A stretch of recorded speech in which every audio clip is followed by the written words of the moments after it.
Oi, galerinha! Hoje a minha avó vai contar história de terror e inscreve no canal e deixa o like. Hoje eu vou contar uma história real, verdadeira, do irmão do meu bisavô, avô do meu pai. Ele era um homem solteiro, tinha um pequeno sítio lá em Arapiraca, no estado de Alagoas, e vivia lá, trabalhava e plantava. E ele não era casado, ele tinha uns 40 anos já.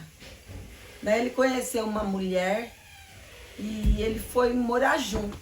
Naquela época, a Igreja Católica ela não aceitava pessoas que eram amasiadas, que não eram casadas no civil e na igreja. Mas eles não se casaram, não sei o motivo que levou a eles não fazerem um casamento no civil e nem na igreja, e ficaram morando junto. Passou um tempo, a mulher ficou grávida. E ele ficou muito feliz, ia ser o primeiro filho dele. Aí ele ficou tão feliz, ela também, eles viviam muito bem, o casal, até que quando completou a época da criança nascer, a criança nasceu.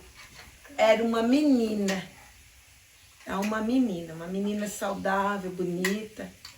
E ele todo orgulhoso, pegou o dinheiro e foi registrar a menina.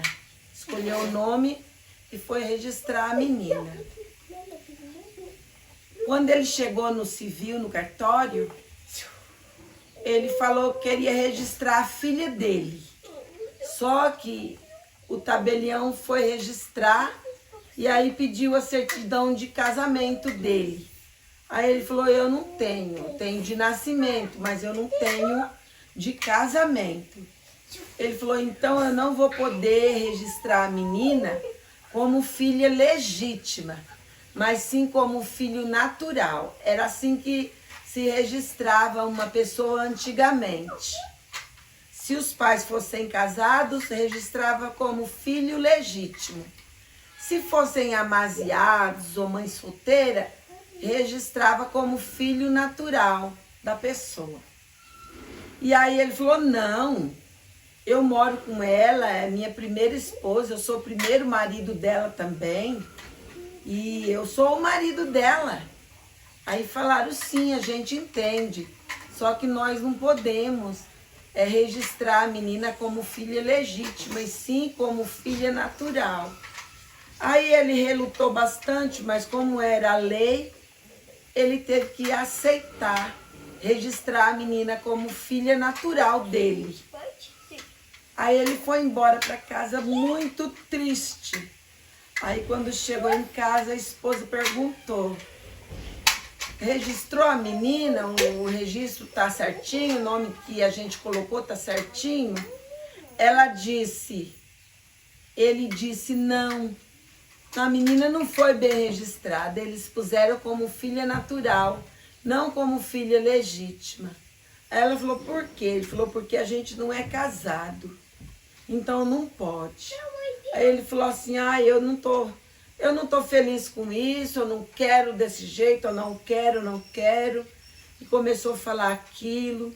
Na hora do almoço ele já não comeu, ele ficou muito triste. Quando foi bem de tardezinha, ele não foi trabalhar naquele dia, depois que ele chegou do cartório. E aí ele ficou em casa, deitado, amuado e muito triste. A esposa dele falou para ele, não tem problema. Você sabe que a menina é sua filha, que problema tem uma palavra legítimo ou natural? Aí ele falou, não, isso não tá certo, eu não aceito. Aí ela falou, não fica desse jeito, tá tudo bem. Ele falou, não está. Aí quando foi no outro dia, ele levantou, ele não foi para a roça. Aí ela começou a ficar preocupado, ele não comeu, e ele foi ficando sem comer, ele foi ficando se isolando. Ele chegava perto da menina, já não conseguia ficar perto da filha, porque ele, na hora que ele ficava perto da filha, ele já começava a falar no assunto novamente, e foi ficando triste, e demorou mais ou menos uma semana ele nessa situação. Aí ele foi ficando, ficou uma semana ele nessa situação. Aí quando foi no fim de semana, ele falou para ela, no domingo, ele falou para ela que ele ia sair um pouco, que ele ia andar um pouco no sítio, morava no mato. Aí ele foi andar e ela ficou em casa. A casa não tinha luz elétrica. Daí ele sumiu à noite, ele não apareceu. E aí ela falou, meu Deus, o que será que aconteceu com ele? Ela chegou, foi no mato, procurou ele, gritou ele, e ele não apareceu. Aquela noite, ela ficou apavorada. Aí ela foi, chamou os parentes, que moravam vários parentes na época ali por perto, porque eram todos sitiantes, e aí foram procurar ele, com lamparina, com lampião, porque era uma escuridão total. E aí lembraram, né, que tinha um tipo de um paiol na roça, onde ele guardava ferramenta e defensivos agrícolas, veneno, adubo. E aí eles foram lá, nesse lugar, nessa tuia. E aí chegaram lá, abriram a porta da tuia e ele estava caído no chão. Aí cataram ele, trouxeram, ele não estava mais podendo andar. Aí viram que ele tinha algo na boca e perto dele tinha um vidro de veneno, de arsênico. Ele havia bebido aquilo. Aí levaram ele para casa, aí chamaram um médico. E o médico veio, examinou ele e falou, ai, isso daqui já não tá mais para mim. Isso daqui ele não vai sobreviver. Tem que dar, coloca esse remédio na boca dele, vai dando leite, mas ele não vai ficar vivo. Aí pegaram e ficaram dando leite. Ele ainda durou mais uns 3 ou 4 dias, vivo. Aí ficou em cima da cama, ela cuidando dele ali em cima da cama. E ele no maior sofrimento. Aí ele ficou em cima da cama, numa situação muito grave. Ele praticamente não falava nada mais, porque ele estava todo machucado por dentro. A boca também, cheio de ferida.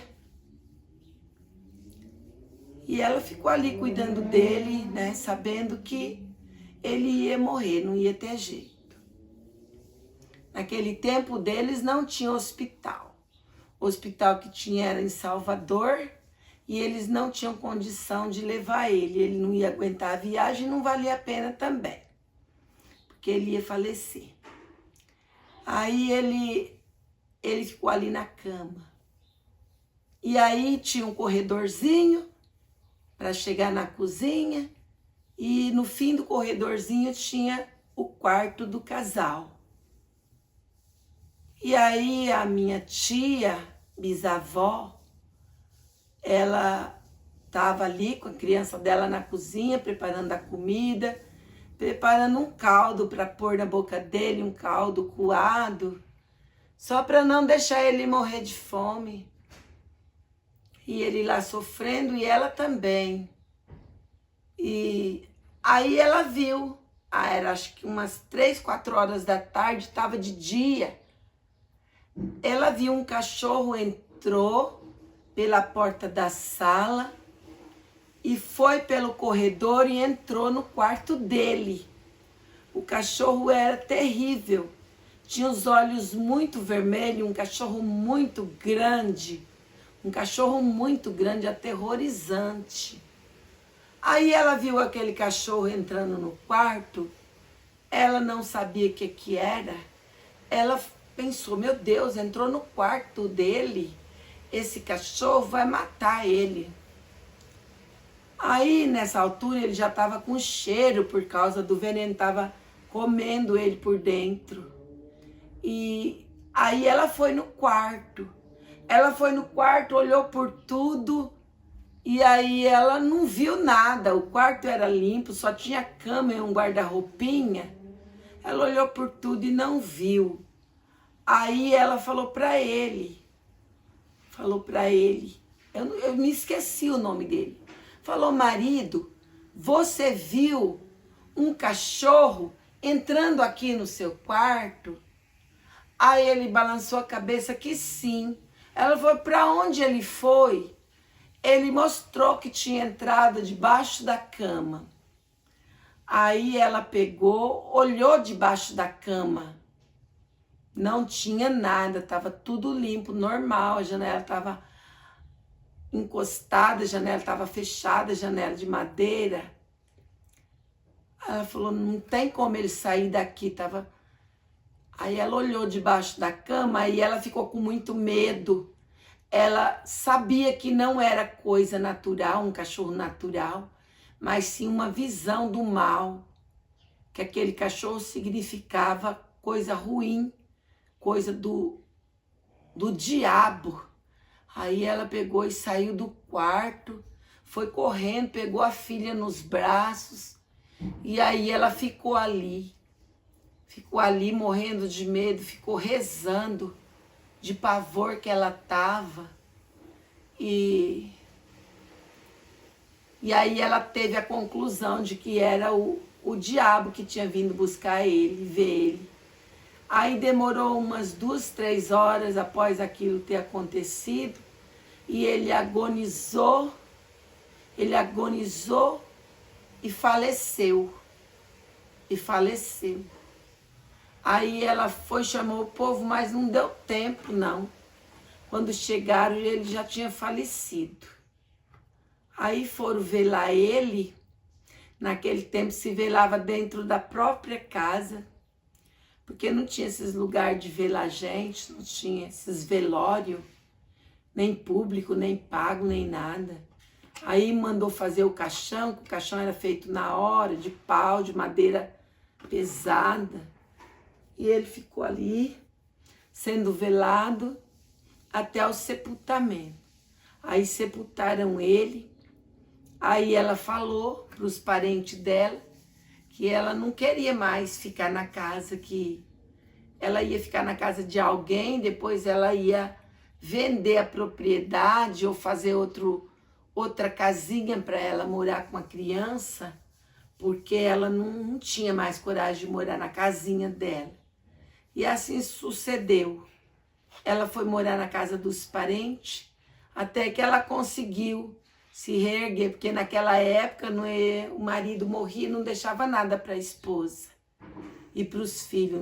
Não tinha INSS, então não arrecadava nada da pessoa. Então, quando morria, a viúva ficava totalmente desamparada. E foi isso que ela ficou, somente com um pedacinho de terra dela.